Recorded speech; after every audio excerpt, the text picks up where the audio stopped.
make sense of what's happening as we reveal the key factors behind events, strategic battles, and the game-changing business.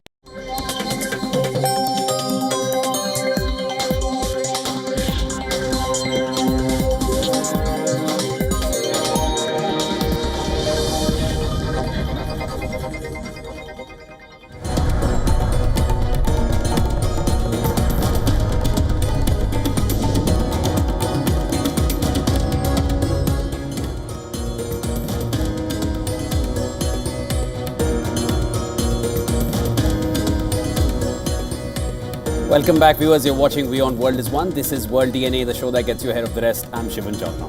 And I'm Diksha Bisla, and coming up on the show today, the Iran war is at the cusp of a deal or resumption of hostilities. Well, Iran has said that it is examining a new US proposal to end the war in West Asia. And this after US President described the talks as being on the borderline between a deal and renewed strikes. We're going to get you all the details on the show today. Stay tuned.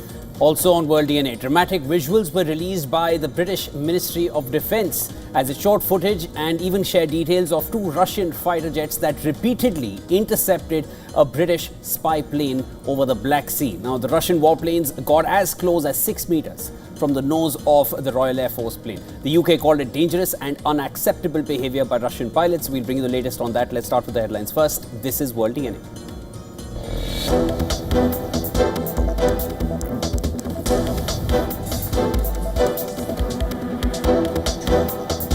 Donald Trump says he is in no hurry to reach a deal with Iran, downplaying the political pressure from upcoming midterm elections.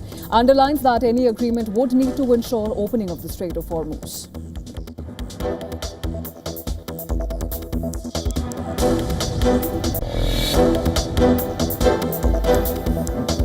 Iran's chief negotiator, Ghalibaf, accuses US of trying to restart a war against Iran and forcing Tehran into surrender.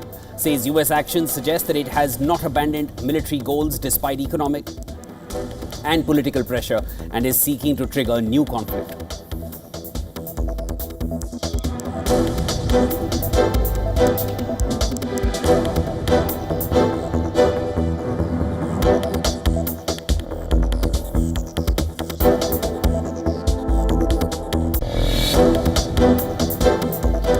US military says its Marines board an Iranian-flagged oil tanker in the Gulf of Oman over suspected violations of Washington's restrictions on Iran.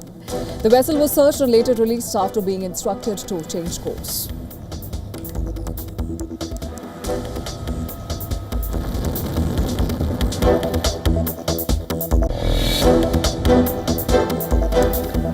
Israel's far-right Minister Ben-Gvir sparks international criticism after sharing a video of detained Gaza-bound flotilla activists shown kneeling with their hands tied behind their back after being intercepted at sea.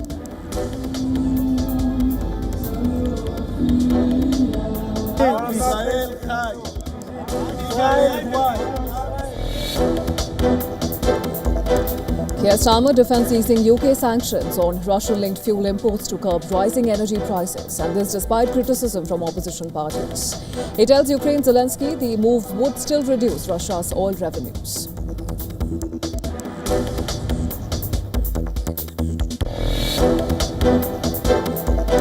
What happens, but we're freeing up Cuba.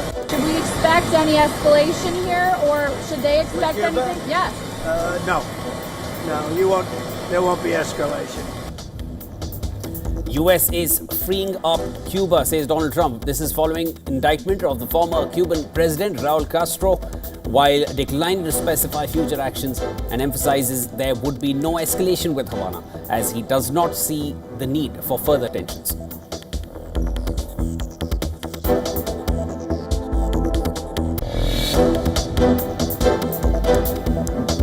Hundreds of Bolivians march on La Paz to demand the lifting of protest blockades in the country, following weeks of angry demonstrations against the government's austerity measures.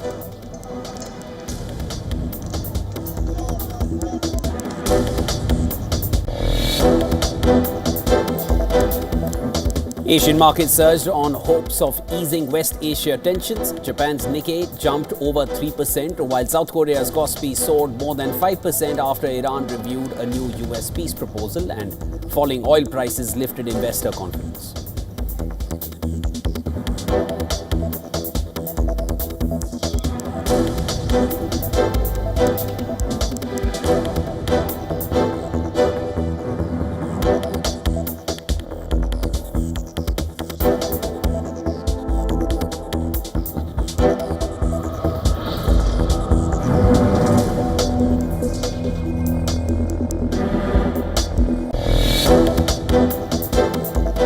Essel Group celebrates 100 years of growth, innovation and resilience. From a modest grain trading business to a global conglomerate, its journey reflects entrepreneurial vision, strong family values and a commitment to the nation.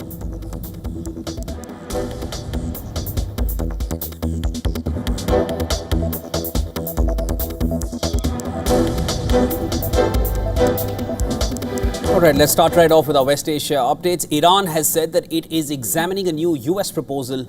This proposal is to end the war in West Asia. And this after US President Donald Trump described the talks as being on the borderline between a deal and renewed strikes. While Trump, who had said earlier that negotiations were in their final stages, he later warned that the window for diplomacy could close quickly. Listen to this. If we don't get the right answers, it goes very quickly. We're all ready to go. We have to get the right answers. It would have to be a complete 100% good answers. And if we do, we save a lot of time, energy, and lives, most importantly. Iranian Foreign Ministry spokesman Ismail Baghei said Tehran had received the points of view of the American side and was examining them. He repeated Iran's demands for the release of frozen assets and an end to the US blockade of Iranian ports in the Strait of Hormuz. Amid this, an Axios report said that Trump and Israeli Prime Minister Benjamin Netanyahu discussed a new effort to reach a deal with Iran. 3 sources were cited in the report said that Netanyahu's hair was on fire after the call. Now, the Israeli Prime Minister is highly skeptical about these negotiations and wants to resume the war to further degrade Iran's military capabilities and weaken the regime by destroying its critical infrastructure, addressing reporters. And this is as per analysts who are closely watching the developments coming in from the negotiating table. However, Trump said that Netanyahu will do what Trump wants him to do. Listen to this. He'll do whatever I want him to do. He's a very good man. He'll do whatever I want him to do, and he's a great guy. To me, he's a great guy. Don't forget, he was a wartime prime minister, and he's not treated right in Israel, in my opinion. I'm right now at 99% in Israel. I could run for prime minister, so maybe after I do this, I'll go to Israel, run for prime minister. I had a poll this morning. I'm 99%. Well, earlier, Tehran's chief negotiator Mohammad Bagher Ghalibaf accused Washington of seeking to restart the war after Trump threatened fresh attacks unless Iran agreed to a deal. Well, Ghalibaf warned of a forceful response, while Iran's Revolutionary Guard said any renewed conflict would spread far beyond West Asia. Now, the Strait of Hormuz, it continues to be a point of contention, with fears growing that the global economy will feel more pain as pre-war oil stockpiles run down. Iran's Revolutionary Guards and the IRG Navy said that it had allowed 26 vessels, including oil tankers, to pass through Hormuz over the previous 24 hours after providing coordination and security.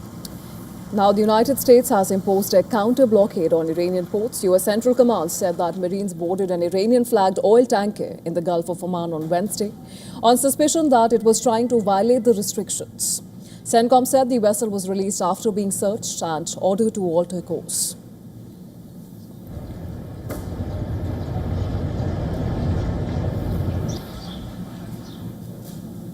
And the United Arab Emirates is fast emerging as the most exposed Gulf flashpoint in Iran's expanding war. Well, after years of balancing business with diplomacy, Abu Dhabi now finds itself directly in the crosshairs of Iran's regional strategy. The latest warning sign came after a drone attack launched from Iraqi territory targeted the UAE's Barakah nuclear power plant complex. Well, Iran's Revolutionary Guards have warned that the West Asia war will extend beyond the region if the United States and Israel resume attacks on the Islamic Republic. Well, the strike did not trigger a nuclear incident, but it hit an electrical generator near the Barakah facility, a site that supplies nearly a quarter of the UAE's electricity. Well, Barakah is only one piece of a much larger target map. According to reports, Iranian missiles, drones or pro-Iran groups have already threatened to target key UAE assets, including the Fujairah oil terminal, Dubai International Airport, Abu Dhabi Airport, the Habshan gas facility, Khalifa Economic Zone and shipping lanes near the Strait of Hormuz. Now, reports say the UAE has borne some of the heaviest pressure in this conflict, with airports, ports energy sites, and even civilian zones coming under threat. The UAE sits directly across Iran on the Gulf. Its ports, tankers and energy infrastructure are all within range of Iranian missiles, drones and maritime networks. The UAE's growing security ties with the United States and its Abraham Accords relationship with Israel, they have deepened Iranian suspicions. Tehran views the UAE as a possible staging ground for Western or Israeli operations.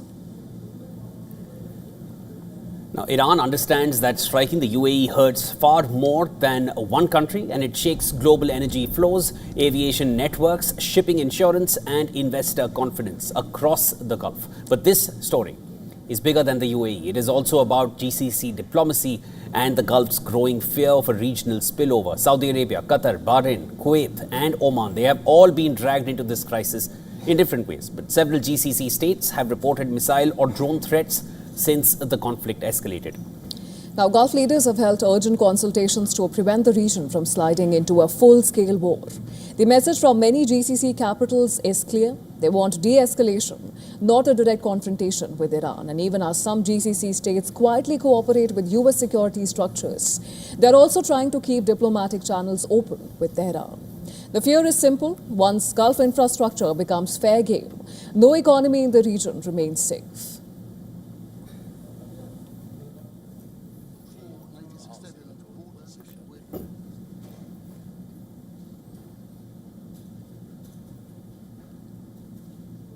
Israel's National Security Ministry has been condemned by several international countries. And this is for the ill treatment of the Gaza flotilla activists, and this after Israeli naval forces intercepted a flotilla carrying aid to Gaza.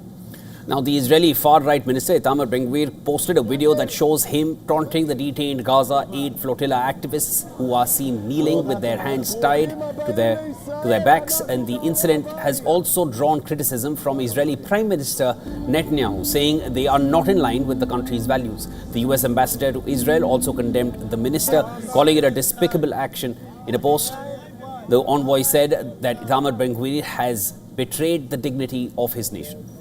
Now, similarly, the European Union has also lambasted the Israeli far-right minister. The European Commissioner said that no one should be punished for defending humanity. Following this, UK Foreign Minister Yvette Cooper said that she is truly appalled by the actions of the Israel's National Security Minister. Cooper said that the action violates the most basic standards of respect and dignity in the way people should be treated. Meanwhile, Australia's foreign ministry has condemned Israel's degrading treatment of detained activists from the Gaza-bound flotilla. The country's foreign minister, Penny Wong, called the incident shocking and unacceptable. On the other hand, Canada and Netherlands said that they will summon their Israeli ambassadors. Canada's foreign ministry has called Israeli ministers' actions as deeply troubling, while Netherlands' foreign ministry has criticized far-right minister's video as shocking and unacceptable. Amidst all of this, the United Nations has called for the detained Gaza flotilla activists to be treated with dignity and respect. It also added that anyone detained after the flotilla's interception by Israel must be treated well and in line with international regulations.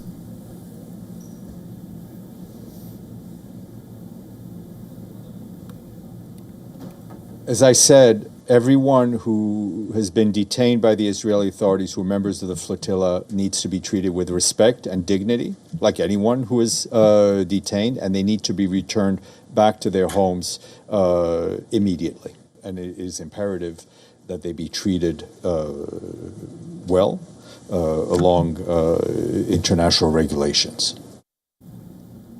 And in other news, the Trump administration has charged Cuba's former leader, Raul Castro, with murder, fueling speculation that Cuba is next on America's radar after Venezuela. The charges against the former Cuban president go back to 1996, when 2 civilian planes were downed.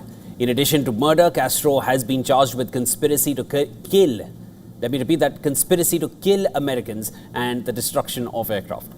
Speaking to the press, US President Donald Trump called Castro's indictment a big moment. He also said that the US is freeing up Cuba, but Trump ruled out any escalation in the days ahead. Listen to this. We'll see what happens, but we're freeing up Cuba. Should we expect any escalation here, or should they expect anything? Yes.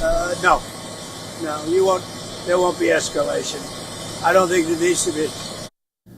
Well, later, U.S. Acting Attorney General Todd Blanche said that they expect Castro to appear in the U.S. by his own will or by another way. Earlier this year, the Trump administration seized on a domestic indictment to justify military action that toppled and captured Venezuelan President Nicolas Maduro. We didn't indict. This isn't a show indictment. This is an indictment because we expect that there was a warrant issued for his arrest. So we expect that he will show up here by his own will or by another way. However, the Cuban government has dismissed the charges as politically motivated and legally invalid. In a statement read on Cuban state television, the Cuban government condemned what it described as a despicable and infamous act of political provocation, arguing that Washington lacks the legitimacy and jurisdiction to pursue such action. It has also warned of fierce resistance to any U.S. military action. However, the move has received support from Cuban immigrants in the U.S., with some even calling for Castro to face trial like Nazi officers after World War II. I want that when they, U.S., go to Cuba, the first ones they should remove are Raul and Diaz-Canel, and some commanders who are in the government who were murderers there. Bring them here. We should do them the same thing that was done to the Nazis, hold a trial, prosecute them, and make them pay for everything, for all the filth, for all the shit they have done in Cuba. Those people, I think, for me, are more murderous than the Nazis, worse than those of Hezbollah, and I was born with the Cuban Revolution in '58.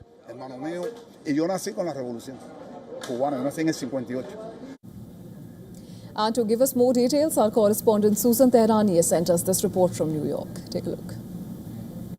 In a dramatic escalation against Cuba's communist government, the Justice Department has indicted former Cuban leader Raul Castro over the 1996 shoot-down of two civilian planes operated by the Essel Group brothers to the rescue, which killed 4 people, including U.S. citizens. Prosecutors say that Castro, then defense minister, helped authorize the attack alongside Fidel Castro.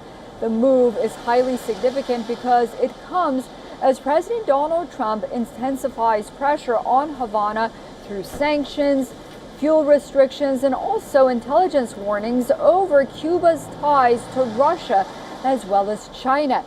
At the announcement in Miami, Acting Attorney General Todd Blanche refused to rule out future action to bring Castro into U.S. custody, saying that he could arrive, quote, by his own will or another way. Whether this remains a symbolic legal pressure or whether the Trump administration uses the indictment to justify broader action against Cuba politically and economically or even militarily is yet to be seen. Susan Tehrani reporting from New York for WION World is One. Right, this next report carries dramatic visuals. A video which was released by the British Defence Ministry shows 2 Russian fighter jets flying just 6 meters from a Royal Air Force spy plane over the Black Sea. And the UK says the Russian aircraft repeatedly and dangerously intercepted the British surveillance plane during a mission last month.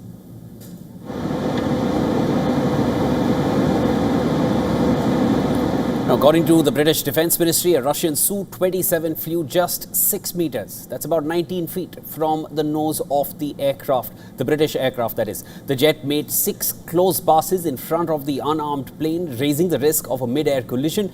And then on another occasion, a Russian Su-35 flew so close to the British spy plane that it triggered the aircraft's emergency systems. The close pass forced the autopilot to disengage as the Royal Air Force aircraft carried out a surveillance mission in international airspace. Now, the RAF River Joint is a surveillance aircraft used for electronic intelligence missions. With a crew of up to 30, it can monitor activity from a range of around 150 miles.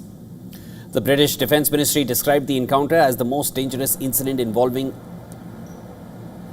an RAF Rivet Joint since 2022. That year, a Russian aircraft fired a missile near a British plane over the Black Sea, sharply raising tensions between Moscow and NATO. The latest incident comes as Russia increases military activity across Europe. Meanwhile, in Lithuania, politicians were moved into underground shelters on Wednesday after a drone entered the country's airspace. The incident also temporarily disrupted flights at Vilnius airport.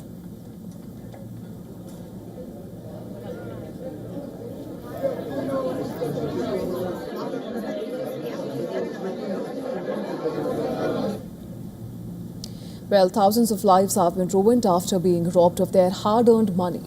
Fake romantic relationships and exciting investment deals orchestrated from scam compounds in Southeast Asia. They've become a global menace. Now, a US report has linked China to all of this. Well, the Select Committee on China in the US House of Representatives released a report detailing its investigation into the scam center network operating in many nations, including Cambodia and Myanmar. Rather than directly alleging any state-backed conspiracy, it blames Chinese governance and enforcement patterns for enabling growth of these criminal networks. Now take the case of billionaire businessman Chen Ji, who was extradited from Cambodia to Beijing in January earlier this year for his involvement in operating scam compounds. The report claims that a Chinese intelligence officer was formally placed within Chen's Prince Group to achieve China's strategic aims in Cambodia. It also identified a pattern where China takes action against scam-linked accused only after they become diplomatically costly. Now, in terms of material losses, the numbers are quite revealing. As per the report, Americans lose $10 billion annually due to cyber fraud from scam compounds. Now, quoting Interpol, it cited that illicit proceeds from scam centers worth nearly $3 trillion. They move through global financial systems every year. There is a larger human cost involved as well. The report flags how scam centers rely on human trafficking, drawing victims from over 80 countries. And as per the US committee, victims have reported being subject to physical and sexual violence and threats of resale to meet scam performance quotas. These persons face a dual jeopardy. While they are exploited as victims, they are coerced to defraud a second set of victims. So what was the committee proposed to tackle this, and how was it supposed to tackle this menace? It pitched certain recommendations to ensure that scam ecosystems face higher costs, fewer safe havens, and stronger financial pressure. It called for a bipartisan legislation to create an interagency task force for targeting transnational scam syndicates operating large-scale scam compounds fueled by human trafficking. Now, this report also advocated sanctions on foreign officials and business elites linked to scam operations. Besides all of this, it urged the US government to counter influence of China in vulnerable Southeast Asian nations by strengthening governance institutions. And at the same time, it backed tactical law enforcement cooperation with China. Now, this report comes just a month after Cambodia passed a landmark legislation mandating punishments of 10 years in prison and fines of up to $250,000 for those convicted of online scams. On the other hand, US announced criminal charges against 2 Chinese nationals in April for operating scam compounds. Amid this, calls are growing for more effective action to ensure relief for those who are trapped in these hellholes and for millions of vulnerable people across the world.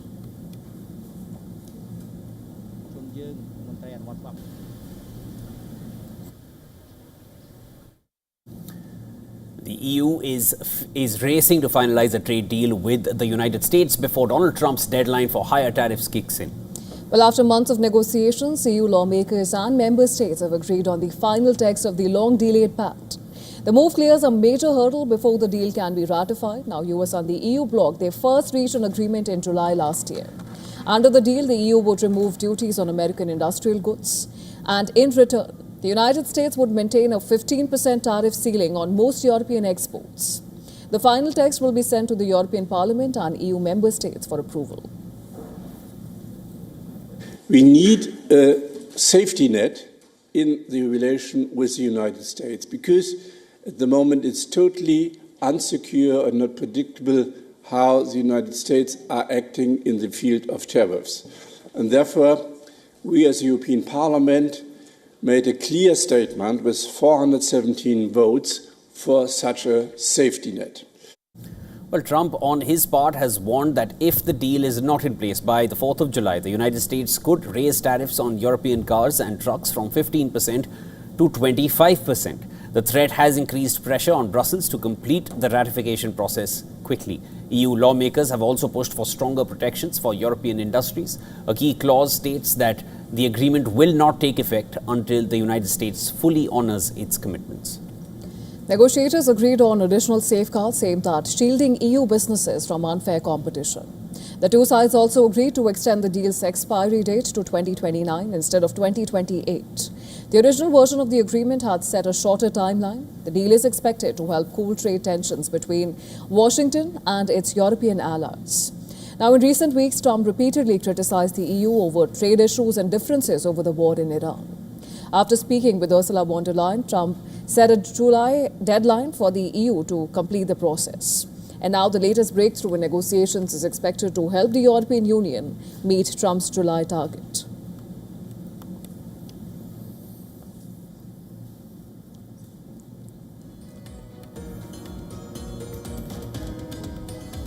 And with that, it's time for us to slip into a very short break on World DNA. Don't go anywhere, lots more coming up on the other side, more reports. But before we slip into that break, here's a quick look at images drawing attention around the world. Take a look.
Elections, alliances, controversies, and power play. Stories that analyze global and domestic politics. A dedicated show with varied perspectives, expert take, citizens' voices, detailed ground reports, and in-depth coverage from political corridors of the world. This is Race to Power, only on WION. WION, India's global voice, the channel that brings you the biggest stories from across the world through India's lens. Now available in more than 190 countries worldwide. Because we believe that the world is one. Watch us in Africa, Europe, USA and Canada, South America, Asia Pacific, Middle East and North African regions. Also available on these digital platforms across the world. WION. World is one. In-depth coverage of global issues broken down into facts, figures, and simple words. Backed with analysis from field experts who truly matter. Because we believe in decoding the real picture for you. So you get a much wider and deeper understanding of stories from around the world, a 360-degree analysis. An award-winning documentary series, week after week creating the maximum impact. Watch WION Wide Angle at these times on WION. World is one.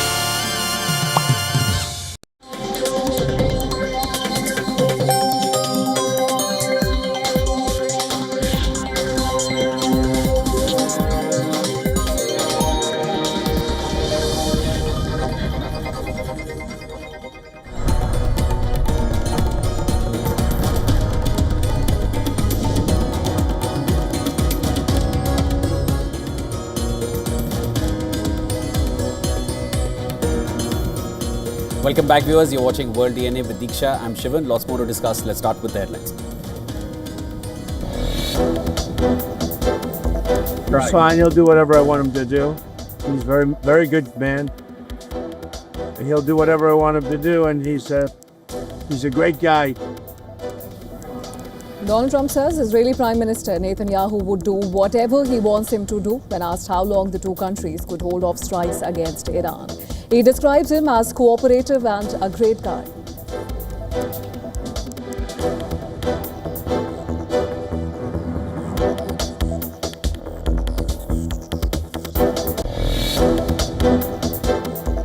Ceasefire. We would have to open the strait. That would open immediately. So we're going to give this one shot. I'm in no hurry. You never think, oh, the midterms, I'm in a hurry. I'm in no hurry.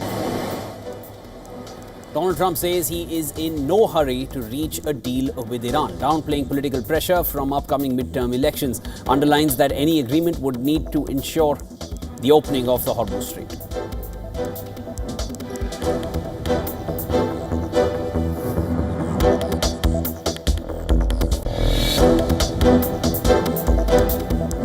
Iran's chief negotiator, Ghalibaf, accuses US of trying to restart a war against Iran and forcing it into surrender.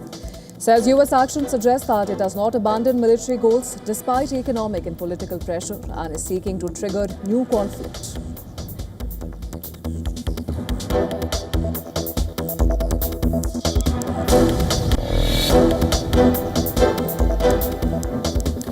Israel's far-right minister Ben-Gvir sparks international criticism after sharing a video of detained Gaza-bound flotilla activists shown kneeling with their hands tied after being intercepted at sea.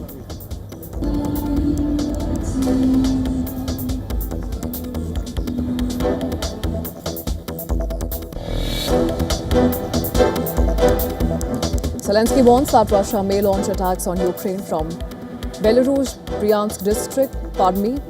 Bryansk direction, targeting Chernihiv and Kyiv areas as Ukraine is strengthening defenses and cautious that involving Belarus in conflict would have serious consequences.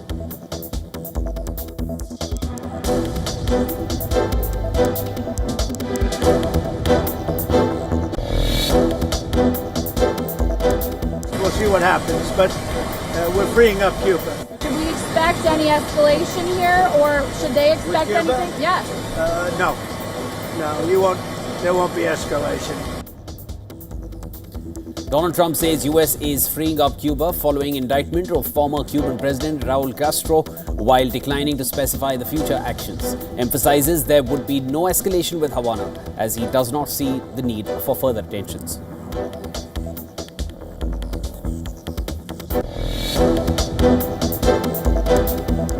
Hundreds of Bolivians march in La Paz to demand the lifting of protest blockades in the country, following weeks of angry demonstrations against the government's austerity measures.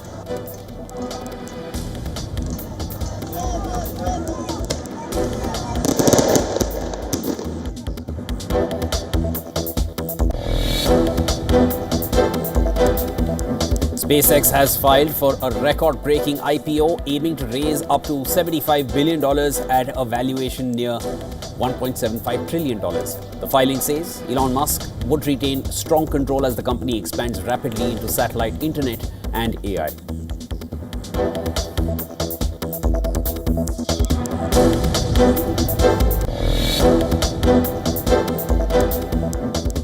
Essel Group celebrates 100 years of growth, innovation and resilience from a modest grain trading business to a global conglomerate. Its journey reflects entrepreneurial vision, strong family values and commitment to the nation.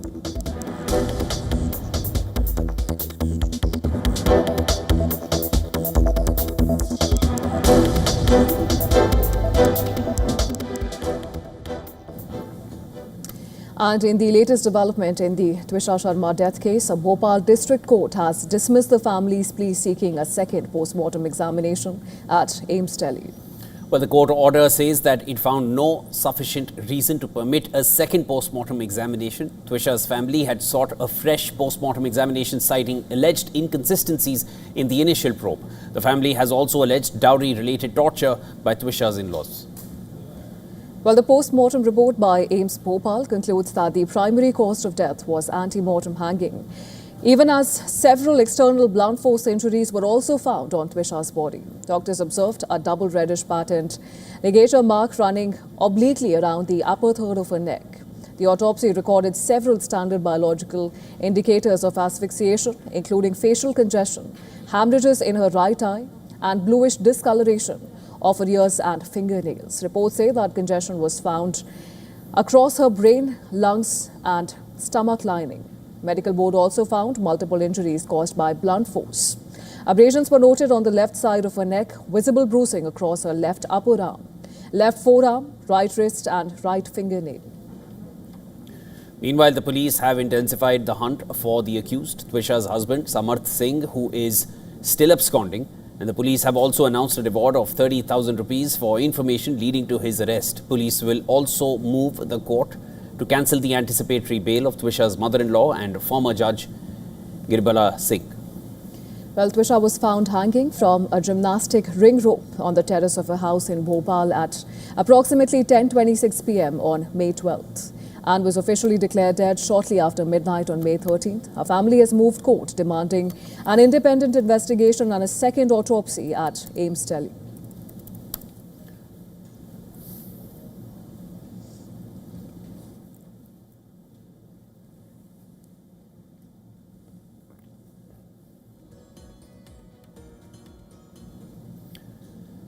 Delhi's power demand has crossed the 8,000 megawatt mark for the first time this year. And this as extreme heat tightens its grip on the capital. The city recorded a peak demand of 8,039 megawatts at 3:35 p.m. on Wednesday. And this is the highest electricity load seen so far in 2026. The spike comes amid soaring temperatures and an intense summer that has pushed continuous use of air conditioners, coolers and fans across the city. State Load Dispatch Center data shows electricity consumption this year is running significantly ahead of previous summers. Delhi also crossed the 7,000 megawatts mark early this year, in April itself. Meanwhile, in previous years, the city reached that level only in May. Officials now expect demand to cross 9,000 megawatts later this summer, potentially breaking last year's all-time record of 8,656 megawatts. Power companies fear that the grid is under pressure, but preparations are already in place to avoid disruptions. They say that they are relying on long-term power agreements, banking arrangements with other states, and AI-driven demand forecasting systems to manage the summer surge. Green power, including solar, hydro, wind, and pumped storage energy, is also expected to support electricity demand, suiting peak demand periods, especially as heat waves are forecast to continue over the coming days.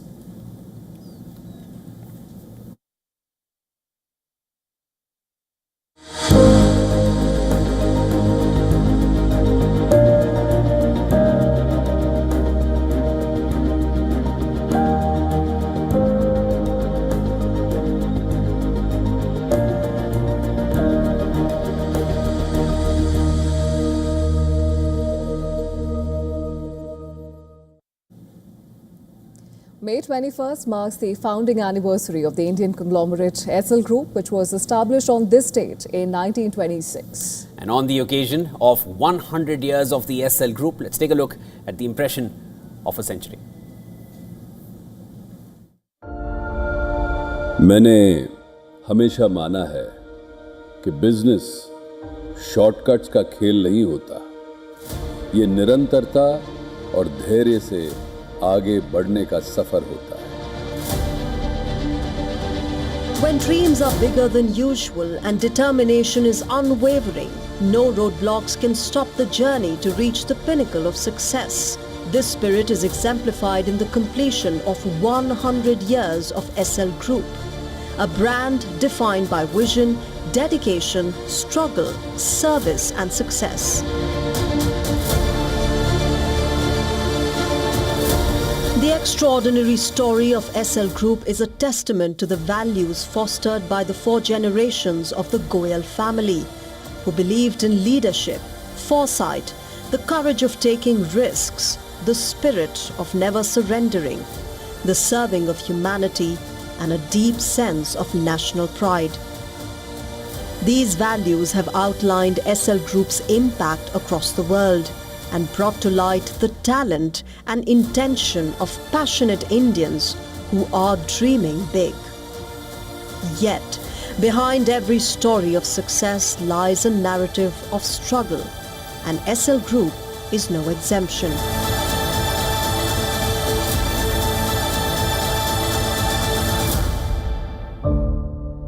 A century ago, in the year 1926, Sri Jagannath Goenka laid the foundation of the Essel Group with a humble grain store in Adampur, a small town in Haryana's Hisar district. Over time, the business steadily expanded, navigating through life's challenges until the business eventually relocated to Delhi's Motia Khan area.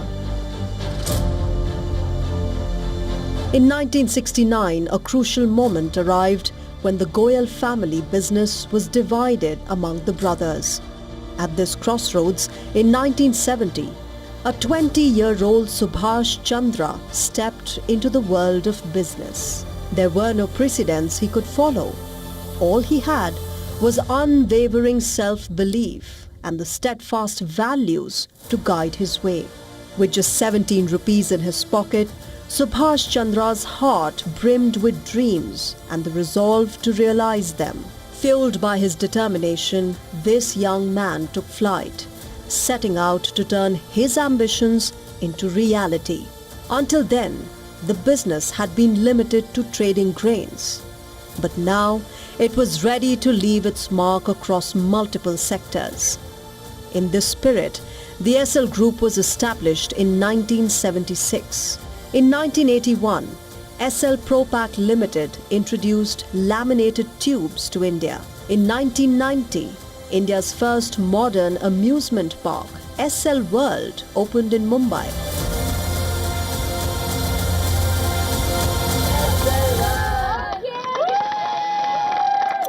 Then in 1992 came a historic revolution.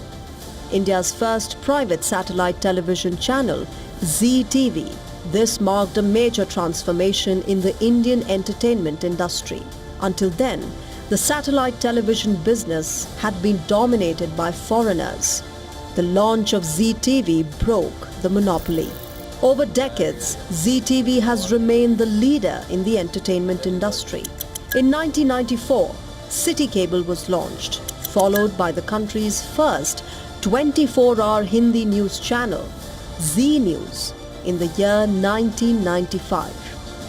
During the 2000s, the Essel Group expanded even further, venturing into diverse sectors such as education, direct-to-home, real estate and infrastructure. For Dr. Subhash Chandra, achievement wasn't just about establishing successful companies. It was about demonstrating that Indian ambition could shine on the global stage. The Essel Group embodied this vision, transforming every aspiration into reality. However, the group's century-long journey was not solely defined by triumphs. Through its history, the group encountered 5 critical crises, moments when the future seemed grim. Yet, each time the clouds of adversity eventually lifted. The key to this remarkable resilience lies in the Essel Group's foundation, a commitment to foresight and perseverance. It is through this belief that the Essel Group accomplished its A to Z journey, from Adampur to Z. Therefore, Dr. Subhash Chandra says, 100 वर्ष एक उल्लेखनीय उपलब्धि तो है ही, एक जिम्मेदारी भी है। महत्वपूर्ण है उसे सुरक्षित रखना, उससे सीखते रहना और इस संस्था को आगे बढ़ाना।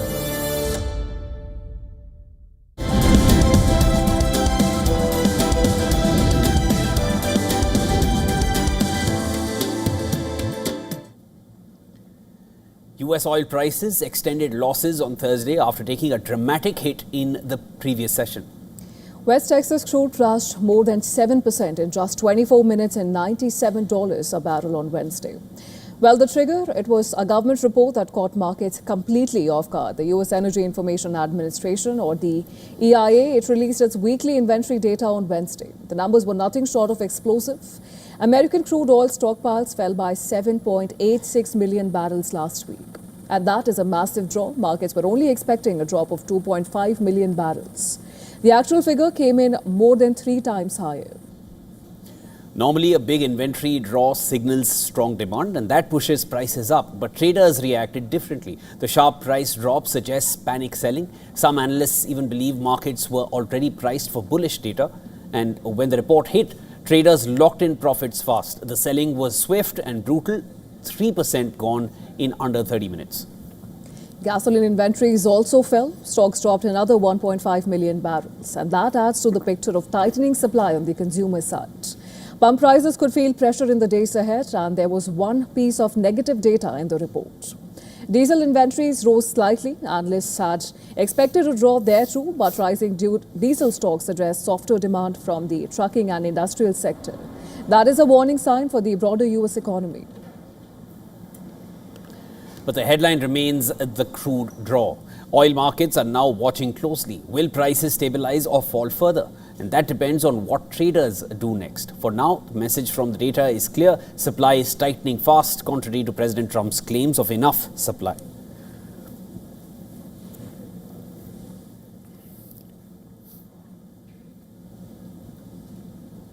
Over the past few months, U.S. inflation has showed signs of re-acceleration, with recent CPI data pointing to higher monthly readings and upward pressure on prices. Well, in this News in Numbers report, we break down the latest inflation trends, what's driving the move, and what it could mean for the U.S. economy going forward. Take a look.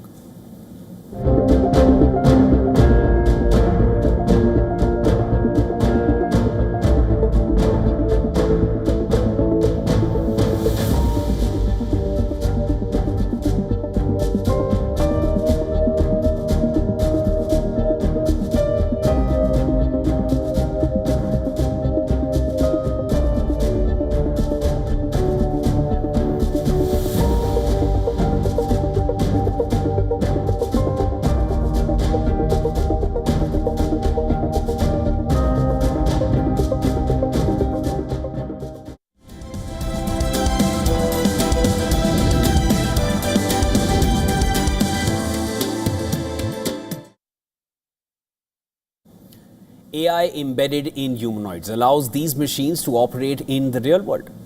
And this is called physical AI. But when the AI in humanoids has to be trained, a UK-based startup says it's AI systems that can train these robots to learn new physical skills in just days rather than months. These include complex human actions like walking, handling objects, and performing tasks in different environments. Take a look.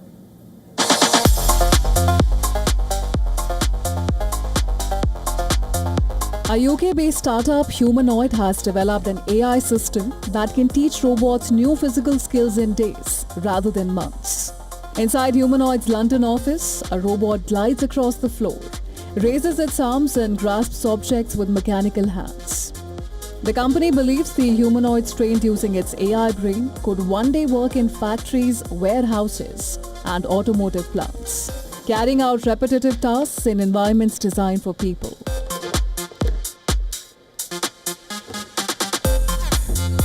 Humanoid calls its AI system Kinetic, a vision language action model designed to help robots understand their surroundings, process human instructions, and control their movements in real time. Humanoid says its AI-driven approach allows its robots to learn tasks with human-like speed, marking a shift from earlier generations of industrial robots which relied heavily on pre-programmed movements. One of the biggest challenges for humanoid robots is learning how to walk. But Humanoid says its alpha biped prototype learned to walk in just 48 hours. Rather than coding every movement manually, the company created a highly detailed digital version of the robot, allowing it to train inside a simulation. Humanoid says the system experienced more than 10,000 years of virtual walking training, compressed into just 2 days. The same technology could also be used to teach workplace tasks. A human can demonstrate a job using the robot's cameras and grippers, while the AI system learns from the data. Humanoid is initially targeting industrial sectors, including logistics, manufacturing, warehousing, and automotive suppliers. The company has already demonstrated both wheeled humanoid robots and a two-legged version designed to operate in human spaces.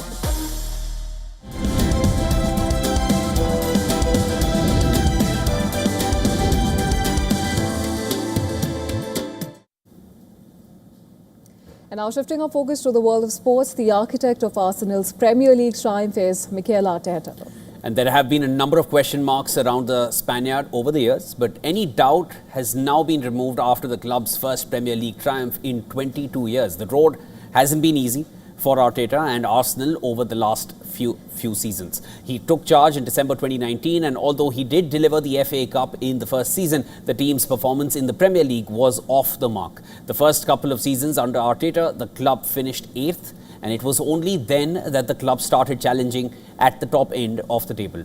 The 21-22 season saw Arsenal just miss out on the Champions League, but that was followed by 3 back-to-back second-place finishes. And after a series of near misses, Arsenal and Arteta finally have their Premier League title. Arteta worked under Manchester City's Pep Guardiola as his assistant for around 3 years, and Guardiola hailed the Arsenal manager for the title win. Listen to this. Congratulate Arsenal, Mikel, staff, backroom staff, fans for this Premier League, well deserved. At the same time, for my manager career, one of the years that we fought the more with incredible things that we could not control, and we were there, never give up. I would have loved to have in the last moment, to try. Of course, it was not in our hands, but today the fatigue was there. So 12 days to prepare that game. They played for the qualification for the Champions. Extraordinary team, incredible, well managed. Well, Arsenal could very well end up with the Champions League trophy as well. And while the Premier League title drought has ended, the Gunners have never won Europe's biggest club competition in their history. A victory over holders PSG in the Champions League final on the 30th of May will officially make it the greatest season in the club's history. And with one game to go now.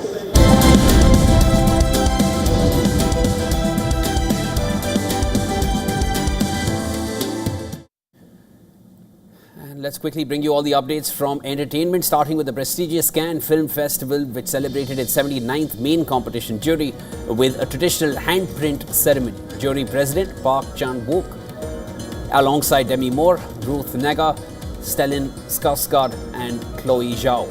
They pressed their hands into cement to be immortalized on the crosshead. The star-studded jury took a brief pause from their screening duties to participate in the event.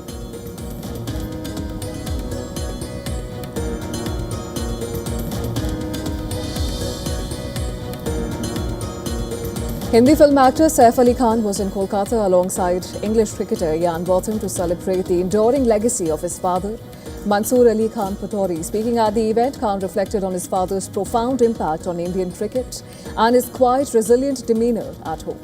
Khan highlighted his father's unwavering role in instilling a winning mindset in Indian players.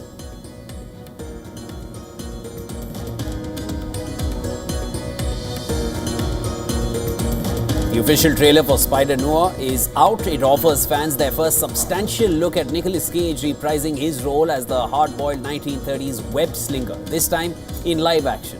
Following his acclaimed voice performance in the animated Spider-Verse films, Cage steps directly into the shoes of the aging private investigator who is down on his luck. The trailer promises a darker, grounded take on the iconic hero.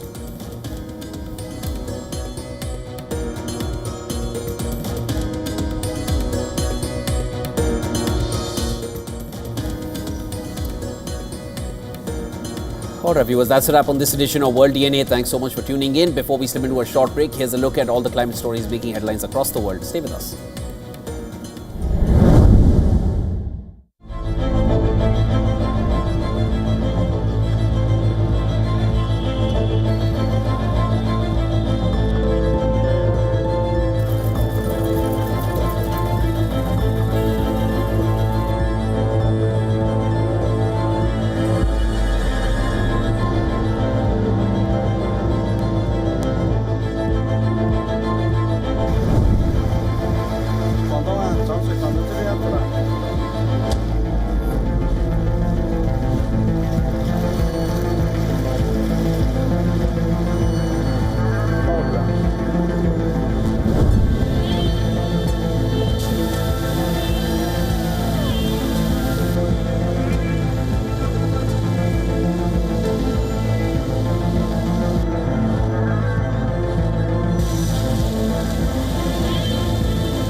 in-depth coverage of global issues broken down into facts, figures, and simple words.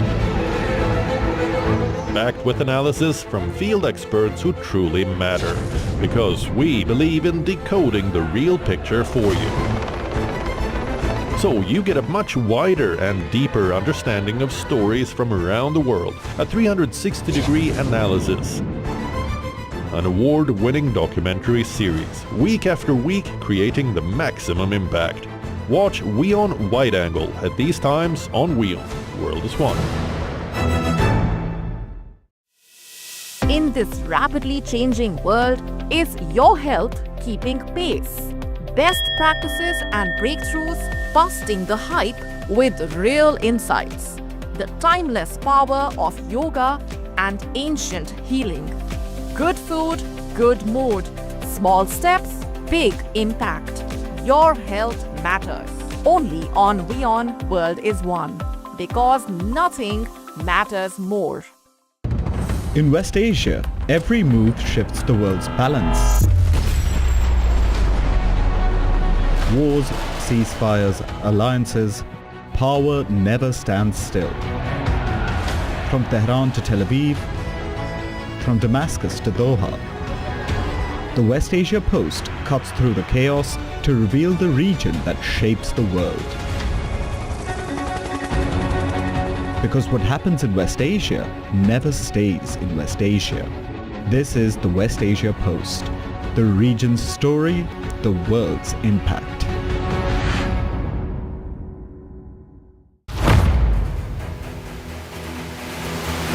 Get the latest updates. Destroy their Breaking missiles news. and raise their... Credible, clear, continuous. Experts across aisles. Diverse voices, one platform. WION World is One. Campaigns, elections, alliances, controversies, and power play.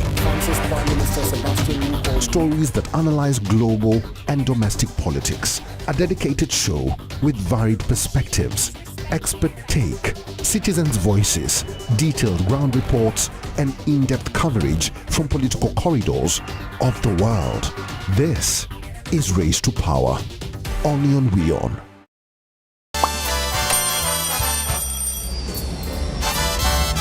Vielleicht nur als Imposant.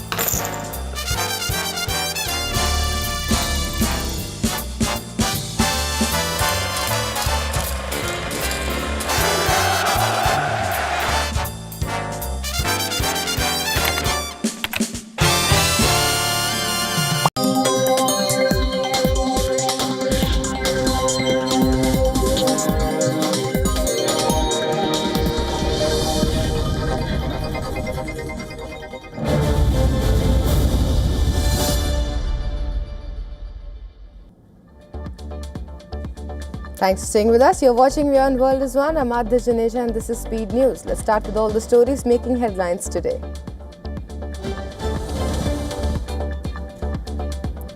US President Donald Trump said he is in no hurry to reach a deal with Iran, downplaying political pressure from upcoming midterm elections. Trump underlined that any agreement would need to ensure opening of the Strait of Hormuz. Iran has said it is examining a new US proposal to end the war in West Asia. Well, this after US President Donald Trump described the talks as being on the borderline between a deal and renewed strikes.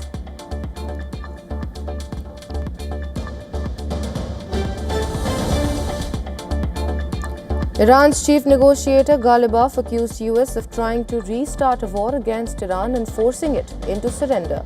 Ghalibaf said US actions suggest it has not abandoned military goals despite economic and political pressure and is seeking to trigger new conflict. This comes even as the Strait of Hormuz continues to be a point of contention, with fears growing that the global economy will feel more pain as pre-war oil stockpiles run down. Iran's Revolutionary Guards Navy said it had allowed 26 vessels, including oil tankers, to pass through the Strait of Hormuz over the previous 24 hours after providing coordination and security.